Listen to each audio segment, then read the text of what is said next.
Dominus vobiscum, et cum spiritu tuo. Las misiones del Guairá.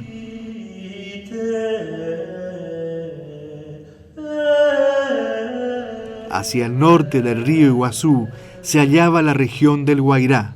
Los primeros misioneros fueron José Cataldino y Simón Maceta. Fundaron una población con 800 indígenas, que fue bautizada por el padre Cataldino con el nombre de Virgen de Loreto.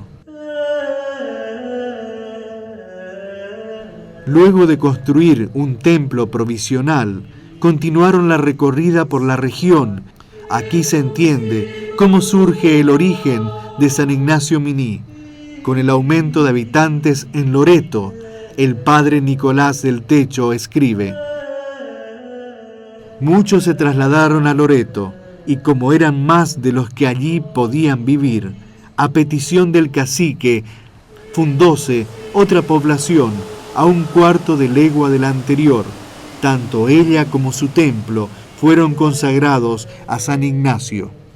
Si bien estas reducciones se iniciaron en 1610, la fundación oficial de San Ignacio fue el 31 de julio de 1612. En la zona del Guairá se va a destacar otro criollo como Roque González, que es Antonio Ruiz de Montoya, peruano, nació en Lima. Tanto él como Roque González se formaron como jesuitas aquí en América. Hacia 1612, el provincial Diego de Torres envió a la región del Guairá a 2 misioneros recién ordenados, el padre Antonio Ruiz de Montoya y el padre Martín Javier de Urtazún. El primer pequeño libro de historia de las misiones se escribe tempranamente. Su autor es Antonio Ruiz de Montoya. Estamos hablando de la conquista espiritual. Con esa conquista que se hablaba en la época, que el mismo Montoya lo mencionó, la conquista espiritual del territorio y la consolidación de un espacio territorial. Da cuenta del nacimiento de los pueblos misioneros. Então, esse foi momento muito importante, onde Ruiz de Montoya, que é o principal escritor deste período, né? O primeiro, o homem que saca o Guarani de ser uma língua solamente hablada y escribe, ¿no?, el guaraní, ¿no? Los pueblos originarios eran ágrafos. Yo no podría hablar en este momento o estudiar como estudio etimología guaraní si no fuese desde Bolaño, desde Anchieta, en el Brasil, desde Antonio Ruiz de Montoya con su tesoro de la lengua guaraní. Momentos en los que él tuvo que ponerse en observar detenidamente al guaraní parlante para producir semejante vocabulario, por ejemplo, de la lengua guaraní, o su diccionario, o su gramática, y después llevar todo este trabajo de traducción al orden religioso a través del catecismo. Los catecismos eran los primeros que hicieron, sí. Los catecismos los primeros, y después aquellos que colaboraban para poder hacer los distintos sacramentos y demás, ¿no? Montoya fue el precursor, digamos. Ruiz de Montoya hace el primer vocabulario. Muy interesante ver ese libro, como por ejemplo, si era un dialecto guaraní, de una palabra en guaraní surgían a lo mejor 3 o 4 frases enteras en español, ¿no?, o en latín.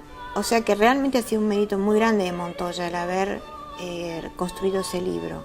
Ayudó muchísimo a que después se pudieran editar y poder escribir los libros siguientes. El hombre que torna el guaraní una lengua escrita. Veja qué lindo eso, ¿no? Y finalmente el Guairá va a tener más de 10 pueblos allí fundados y organizados por Ruiz de Montoya.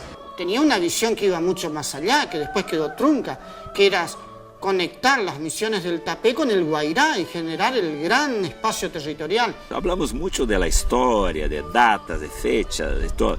Porém, pocos estudiosos hablan de la espiritualidad de guaraní a partir de los ojos de Montoya. Gosto muito de sua escrita quando habla de la espiritualidad de guaraní. Ele, de su libro, gasta quase 200 páginas, hablando de la espiritualidad, de cómo los guaraníes hablan con los espíritus de los muertos y todo más. Es muy interesante cómo un jesuita consegue dar tempo a isto, né? Aquilo que Montoya escreve em 1630 segue até hoje da mesma forma. O Guarani, crendo em Dios supremo, Laopan como su casa de reza, ¿no? Y hay una obra muy importante que Montoya dicta a uno de sus discípulos cuando estaba muy enfermo en Lima, que se llama El Sílex del Divino Amor. Porque estas ideias mais espiritualizadas, solamente os europeus falaram disso em 1850. Veja que em 1600 Montoya já habla disso. Del Guairá se tiene un documento extraordinario de los trabajadores de la hierba mate, que eran del Guairá obligados por los encomenderos a trabajar en los yerbales, y ellos furiosos por el maltrato de los encomenderos. A buscar a la selva, como decían los jesuitas del comienzo, ¿no es cierto?, a lugares selváticos, la hierba natural, digamos, pero que generaba una mortalidad muy grande de los indígenas por fieras, era muy complicado. El Maracayú. Y mismo los pueblos del Guairá, de lo que hoy es el estado de Paraná, en Brasil, también estaban encomendados. Esto está conservado, lo tenemos estudiado, y es el primer gran documento de la literatura guaraní. Yo diría que los catecismos, todo eso son documentos en guaraní, pero este es un documento guaraní.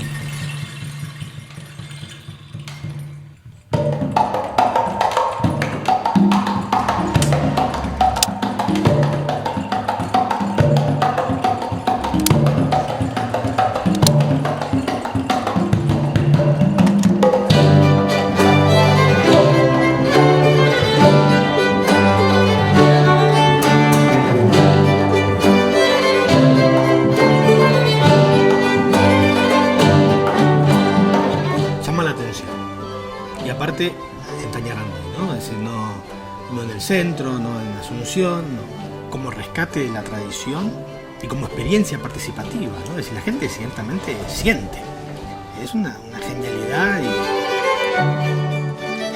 sino que verdaderamente una experiencia religiosa también. La de Tañarandí es una hermosura, es una belleza y es de las fiestas más importantes del Paraguay.